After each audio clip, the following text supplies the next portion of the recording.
چی میگه این؟ از اینا ما رو دوست داری یادآوری کنم یه تیمی تو آزادی دو تا گذاشت در تیم 11 نفرتون، ولی سرور 10 نفره دو تا گذاشت داره. پس جا داره ما هم دوباره یادآوری کنیم. اونی که تو تهران 3 تا گذاشته بود درشو گذاشت سروره. اون دو تا تیمی هم که باهاش مزه میریختی. شما پس نساجی استقلال خوزستان تو لیگ خودمون برمیان. اون دو تا هم گذاشتن درتون و درشو گذاشت سروره. نساجی تو 20 بازی برگزار شده این فصلش فقط 2 تا برد داره که یکیش جلوی شماست. اونم در حالی اتفاق افتاد که 9 نفره بود. اون تراکتور هم ما یه بردی جلوش داریم که خود شما با همون برد ما براش کاری میکنید. از این آمار دوست داری. خیبر وقتی از دسته صعود کرد کلا معنی بردن تو لیگ برتر رو نمیدونست. تا وقتی که با کیساش شده 3 تا گذاشت درتون. پس تیم تازه لیگ برتری شده دوست داری. آلومینیوم وقتی به لیگ اومد اولین بردش رو جلوی تیمی به دست آورد که اسمش پیروزیه ولی کارش باخته و همچنان تا الان داره درتون میذاره. بعد ما تو 3 تا بازی از الهلال و النصر و سپاهان 7 تا خوردیم. تو چرا از الهلال و ذوبان و خیبر ته جدولی تو 3 تا بازی 9 تا خوردی و پس از شورت تو آزادی برنمیادی؟ ما از سپاهان و الهلال سرجم 4 تا خوردیم. شما از همون الهلالش فقط 4 تا خوردید و سنگین ترین شکست این فصل بین استقلال و پیروزی دست شماست.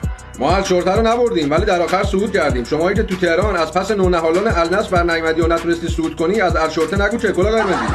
تا شنبه مزه ندیدید که چون همین پارسال بود که 27 هفته صدرنشین بودید، ولی تو روز شنبه نشستید جشن قهرمانی پرسپولیس رو با گل آفساید گبلسیانی دیدید و سوختید. باز خوبه خودتون هم اعتراف میکنید با داوری قهرمانتون میکنن دیگه. نبینیم به داوری اعتراض کنید حکومتی.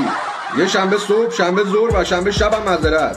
با عراق هم مزه ندیدید چون دربی همین امسال بود که یاقیتون و یاقیمون پنالتی داد، تو همون عراق گذاشتیم در حسرت بردتون تو دربی 8 ساله کردید. 8 سال خوب اومدی. میگن توپ اوساگونا هنوز توی فضای و به زمین نرسیده. یاقی ما این فصل 8 تا گل زده و 3 تا هم پاس گل داده. یاقی شما چیکار کرده؟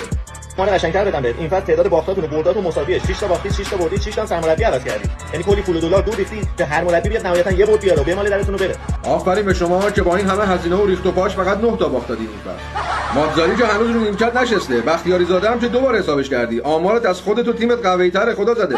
4 نفر بالا سر تیممون بودن. هر کدومشون حداقل یه بار شورت شما رو پس گرفتن. الانم تو حذفی و آسیا حضور دارید.